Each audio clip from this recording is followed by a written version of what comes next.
un projet, somme toute assez classique, hein, donc un projet assez simple dans lequel nous avons ici des plans qui ont été créés, voilà. Donc avec des pièces.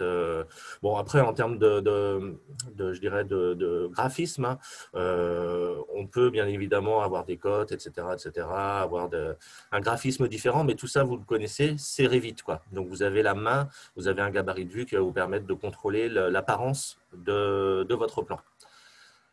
Donc, hop, Atlancad, EasyPlan, voilà. Donc là, vous avez une fenêtre ancrable là, qui est apparue sur le côté. Voilà, qui est ici. Comment ça fonctionne? De manière extrêmement simple. Vous avez vos pièces. Généralement, on a un paramètre hein, qui sert justement à identifier dans quel appartement appartient la pièce. Donc là, mon paramètre s'appelle numéro APT. Donc je vais tout simplement ici venir marquer hop, le nom de mon paramètre.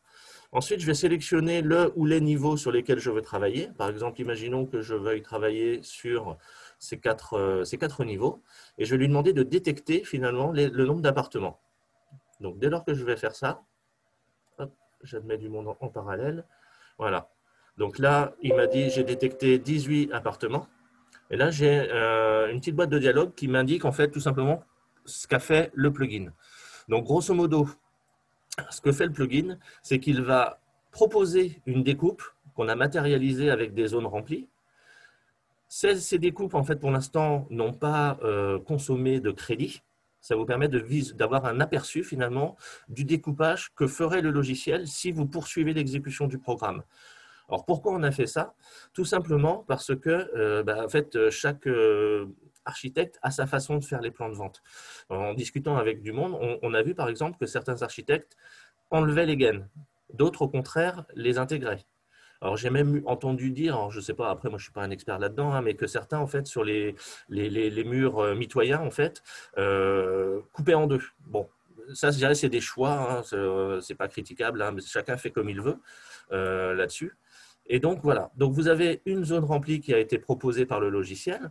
Donc, vous voyez, en fait, elle a un identifiant. Hein. Le numéro, par exemple, là, c'est l'appartement A401. Voilà. Et après, vous avez la possibilité, si vous le souhaitez, de pouvoir soit accepter tout simplement la proposition faite par le logiciel et de poursuivre l'exécution du programme, ou au cas par cas, tout simplement pouvoir venir modifier la limite. Là, donc là, on est dans Revit, hein. Donc je dirais, vous maîtrisez l'outil, il n'y a pas de doute là-dessus. Et donc, je vais pouvoir, de cette façon-là, pouvoir retravailler ma découpe de manière à ce que le plan de vente final corresponde bien à ce que j'ai envie. Voilà, tout simplement. Donc, une fois que j'ai fait ça, je vais pouvoir poursuivre en fait l'exécution de mon programme. Donc, je vais choisir ma nomenclature modèle. Donc, une nomenclature ici qui me servira de modèle. Bon, là, j'ai mis juste les pièces et les surfaces habitables. Je vais pouvoir en fait choisir le gabarit de vue de mon plan de vente. Donc, je vais prendre par exemple celui-ci. Je vais pouvoir choisir le gabarit de vue de mon plan de repérage. Je vais pouvoir choisir ma feuille. Je vais pouvoir choisir mon symbole pour la flèche du Nord. Alors là, j'ai le choix d'intégrer sur mon plan de vente le repérage ou pas. Voilà. Et ensuite, après, on va avoir toute une partie, je dirais, pour sélectionner les endroits auxquels on veut positionner les différents éléments qui vont constituer le plan de vente. Donc, si je me mets ici sur ma feuille, voilà, je vais pouvoir lui dire, voilà, la nomenclature, donc je sélectionne, je vais lui dire, je veux qu'elle soit dans cette zone-là. La zone de l'appartement, je vais lui dire, je veux que l'appartement soit dans cette zone-là. Le plan de repérage, moi je le veux par exemple ici. Et puis ma flèche du nord, je la veux par exemple ici. Voilà. Donc là, j'ai fini, je dirais, toute la partie paramétrage pour attaquer la deuxième étape du programme. Alors, une petite précision concernant le gabarit de vue, plan PDV repérage ici, là. Voilà, donc je vais vous montrer ça vite fait. Quand je vais dans Vue ici, dans les gabarits de vue, je vais pouvoir accéder bien sûr à mes plans.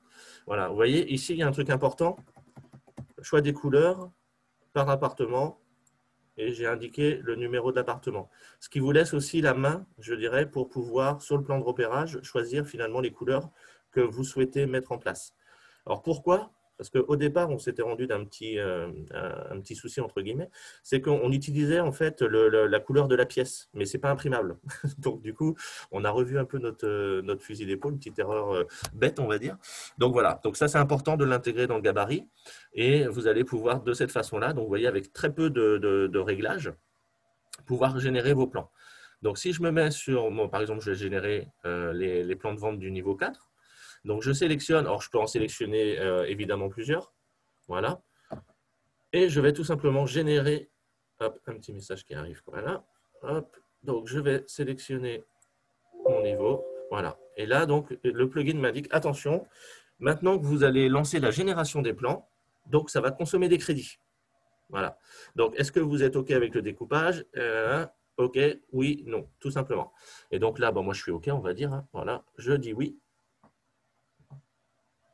Voilà, donc il va faire sa petite moulinette. Donc là, ce qu'il fait, c'est qu'il duplique les nomenclatures, il duplique les vues, il redécoupe, il crée les feuilles et positionne sur les feuilles ensuite les différentes vues. Donc voilà, donc il me dit 6 appartements sur 6 ont été générés. Voilà. Hop, voilà. Ensuite, du coup, voilà, vous retrouvez ici, hein, vous voyez, les nomenclatures, vous retrouvez les plans de repérage, les plans des appartements. Voilà, et donc vous avez ici les feuilles. Donc si je vais par exemple sur ce plan, voilà. Donc par rapport à la mise en page que j'avais proposée tout à l'heure, vous voyez, en sélectionnant comme ça, bon, il a bien respecté les différents éléments. En termes de découpage, voilà, il a respecté les découpages tels qu'ils étaient prévus. J'ai bien ma nomenclature qui a été filtrée par numéro d'appartement. J'ai bien mon plan ici, etc., etc. Donc, si je reprends, je crois que c'était celui-ci. Non, ce n'était pas celui-ci. C'était, hop, voilà, vous vous rappelez, j'avais remodifié dans cet appartement-là le contour, en fait, hein, par rapport au gain ici. Voilà. Et vous voyez, bien sûr, ma modification a été prise en compte. Voilà. Donc, en termes de temps d'exécution, comme vous l'avez vu, hein, c'est quand même, somme toute, assez rapide. Après, bon, les petits, on va dire, sujets qu'il reste, parce que voilà, on est totalement transparent chez Atancad, il y a toujours des petites subtilités qui peuvent rester de par la configuration des étages, des appartements, etc., etc. Donc, celui-ci, il est bien. Je vais essayer d'en trouver un. Voilà, ça c'est typique des petits soucis qu'on peut toujours rencontrer, dans le sens où, vous le savez certainement, si j'active ma vue ici et que j'affiche le cadre, le cadrage de la notation, hein, donc, qui est un paramètre, hein, de Revit, hein, par défaut, est forcément rectangulaire. Donc nous, ce qu'on a fait dans le programme, on a essayé de réduire au maximum, je dirais, ce débord. Mais malgré tout, quand vous avez des appartements comme ça, qui ont des inclinaisons, il y a une légère rotation ou des choses comme ça, il peut arriver effectivement que vous ayez des petites annotations malheureusement qui restent. Et donc là, le moyen en fait est tout simplement de venir les masquer, hein, ou les supprimer, parce que de toute façon c'est une vue, hein, donc si on n'en a pas besoin, on peut tout simplement les supprimer. Voilà, ça n'aura pas d'incidence sur les autres vues, évidemment. Voilà. Donc, ça, c'est des petites choses. Voilà, on réfléchit, nous, toujours ici en interne, à voir comment on pourrait éviter ces petits aléas. Donc, d'ailleurs, même si vous avez des idées, hein, on est preneur là-dessus, hein. Bon, on en a aussi, évidemment, mais voilà, plus on est à réfléchir, plus généralement on trouve des solutions pertinentes. Donc, voilà. Donc, voilà, pour vous montrer un petit peu le fonctionnement. Donc, vous voyez, c'est vraiment, on a réfléchi vraiment à faire un outil simple, qui soit vraiment assez rapide dans le paramétrage. Le tout, en fait, étant, voilà, c'est votre façon de travailler, vos graphismes, vos réglages qui vont faire tout simplement le rendu. Voilà, tout simplement. Alors, est-ce que c'est adaptable pour faire des plans de repérage pour une usine? Euh, Alors là, il faudrait peut-être un tout petit peu plus de précision par rapport à la destination, en fait, plan de repérage pour une usine. Alors, je peux donner le micro. Je pense ici, je dois pouvoir demander la réactivation. Ah, bah, c'est bon. Vous Bonjour. m'entendez? Oui, je vous entends. Bonjour. Bonjour. Ok. La question en fait, c'est on a une usine et ça serait pour repérer la logistique, les laboratoires, les zones de production. Et est-ce que c'est possible de faire ça? Alors, les repérer, bah, avec Revit de base, effectivement, on peut utiliser des pièces ou des zones. Enfin, on a tout un tas d'outils hein, qui permettent de faire du repérage. Donc là, l'idée, ce serait de découper finalement sur des plans chacune des zones. Mhm. C'est ça que vous souhaitez faire, hein? C'est ça. Oui, donc oui, tout à fait, c'est faisable. Comme vous l'avez vu, hein, le programme, lui, ce qu'il fait, c'est qu'il cherche un paramètre commun à plusieurs pièces pour les regrouper. Ensuite, après, il va faire le contour de ces différentes pièces et il va vous faire un plan de ce contour. D'accord. Donc, effectivement, c'est tout à fait envisageable. De la même manière, j'avais une question il y a quelques jours pour créer en fait des plans de repérage élect, des plans de repérage plomberie par appartement. Bah, là, évidemment, Mhm. c'est tout à fait réalisable aussi. Comme je vous le disais, hein, le gros du boulot, c'est votre façon de travailler dans Revit. Le programme, Mhm. lui, où il est pertinent, c'est pour vous faire gagner du temps pour la création des feuilles, la duplication des vues, le découpage des vues et le positionnement en fait hein, des vues sur les feuilles. C'est vraiment là l'intérêt. Après, voilà, vous êtes tous experts de vos métiers, vous Mhm. maîtrisez votre outil de production, votre outil de travail qui est Revit. Mhm. Donc, le programme n'a rien à ajouter, hein, je dirais, par rapport à ces parties-là, quoi. D'accord. Bah, c'est justement ce qui m'intéressait, puisque comme c'était axé plus pour des appartements, je me posais si c'était adaptable pour d'autres services. Oui, non, tout à fait, hein, il n'y a pas de Mhm. problème. Mais après, n'hésitez pas, de toute façon, en fin de session, là, si vous avez des questions complémentaires, bah, vous pourrez justement les formuler et puis on pourra même revenir vers vous ou même vous faire une démo vraiment personnalisée sur des sujets vraiment très précis, de manière à ce que Mhm. vous puissiez vraiment voir l'utilisation de l'outil et s'il répond totalement à vos besoins, quoi. Super. Ben, merci beaucoup. Je vous en prie. Donc voilà, je vous laisse recouper. Ouais, bah super, le micro. Alors après, j'avais qu'est-ce que le décompte de crédit? Comment ça fonctionne le modèle économique en fait de ce plugin-là?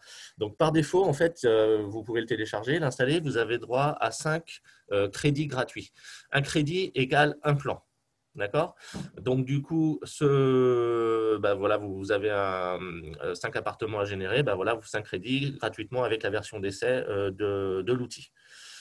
Ensuite, après, bah, grosso modo, vous pouvez acheter des packages, tout simplement, 100 crédits, 200 crédits, 1000 crédits avec des tarifs dégressifs intéressants. Alors, ça va, alors moi, je ne suis pas le commercial là, sur l'outil, mais ça doit être entre 2 et 4 ou 5 euros le crédit, à peu près. Et du coup, bah, vous allez pouvoir en fait générer vos plans tant que vous avez des crédits. Si vous n'avez plus de crédit, bah, vous rechargez et du coup, vous pouvez continuer à utiliser l'outil. Voilà. Donc ça, c'est comment dire, le modèle économique de l'appli. Et comme je le disais, bah, pour nos clients, donc les personnes qui ont des licences en fait Revit, AEC Collection chez Atlancad, pour vraiment booster le produit, le lancer sur le marché, on a décidé donc d'offrir 1 an de crédit illimité pour nos clients, de manière à ce qu'ils puissent bah, voilà, vraiment bénéficier de cet outil. Comme vous l'avez vu, hein, il y a un détourage qui est fait sur les plans de vente. Voilà. Donc, si l'extérieur de votre appartement ne change pas, bien évidemment, les modifs intérieurs qui sont 3D, ça c'est le principe de Revit, hein, vont se répercuter. À savoir, donc, bah, vous avez une cloison intérieure qui bouge, vous avez un équipement à l'intérieur qui est modifié, on passe de baignoire à douche ou de ce genre de choses comme ça, il n'y a pas de souci. Là, c'est Revit, hein, c'est le fonctionnement de Revit qui va faire que le plan sera à jour instantanément. Après, par contre, si vous modifiez un mur séparateur entre 2 appartements, le détourage là ne sera plus bon. Donc, vous avez 2 options. Soit à la main, bah, vous allez vite fait dans les 2 plans de vente concernés, vous tirez sur le cadre pour remettre à jour. là, vous ne consommez pas de crédit. Soit alors, vous avez vraiment une modif colossale. Il y a plein d'appartements qui changent en termes d'emprise, on va dire, périphérique, quoi. Auquel cas, là, oui, effectivement, c'est plus rapide. Ce sera plus rapide de relancer la moulinette. Mais par contre, vous consommerez des crédits. Comment peut-on adapter la mise en page de la nomenclature à la charte du promoteur et comment est géré l'arrondi sur les surfaces? Donc tout ça, en fait, ça va être géré, c'est par Revit aussi, hein. La mise en page de la nomenclature, c'est vous, comme vous l'avez vu dans la démonstration tout à l'heure, qui allez dire, voilà, ma nomenclature modèle, c'est celle-ci. Et ce que fait le plugin, c'est qu'il la duplique tout simplement. Et ensuite, il affecte un filtre qui correspond au numéro de l'appartement. Donc, logiquement, si vous avez structuré la nomenclature modèle avec les colonnes, les informations que vous souhaitez avoir, là, il n'y a pas de souci. Et au niveau de l'arrondi des surfaces, c'est les valeurs qui sont dans la nomenclature. Donc, si vous avez, vous, dans la nomenclature, mis un système pour arrondir les surfaces comme bon vous semble, du coup, voilà, vous aurez les mêmes informations. C'est vraiment la nomenclature. Le logiciel ne recalcule rien. Il prend une nomenclature, qu'il la duplique, il la filtre pour n'afficher que les informations de l'appartement concerné et il vient la positionner tout simplement sur la feuille. Voilà. Et donc après, la charte, on va dire, du promoteur, hein, alors soit il vous impose un cartouche spécifique avec des endroits pour poser les objets, là, de toute façon, c'est à vous de piloter ça. Est-ce que ça fonctionne dans un modèle général avec des XREF? Donc, la vue étant dupliquée, si vous avez une XREF, du coup, l'XREF va apparaître dans la vue dupliquée et le détourage se fera, donc l'XREF sera visible aussi. Peut-on multiplier le nombre de vues dans une feuille? 3D, zoom sur composants, etc., etc. Alors ça, pour l'instant, ce n'est pas intégré. On commence à avoir des demandes là-dessus. Donc effectivement, si on voit qu'il y a vraiment beaucoup de personnes que ça intéresse, on pourra imaginer intégrer cette demande. C'est-à-dire avoir la possibilité de poser plusieurs nomenclatures, avoir la possibilité d'imposer, pourquoi pas, des vues complémentaires sur la mise en plan, hein, tout simplement, des plans de vente. Donc effectivement, c'est des choses sur lesquelles qu'on a déjà noté et identifié. Et maintenant, on analyse un petit peu ce qui va être prioritaire ou pas par rapport au retour qu'on a sur le développement de ces applis-là, de cette appli. Et effectivement, ça peut faire partie des évolutions qu'on va intégrer sur la prochaine mise à jour. Oui, alors ouais, très bonne remarque.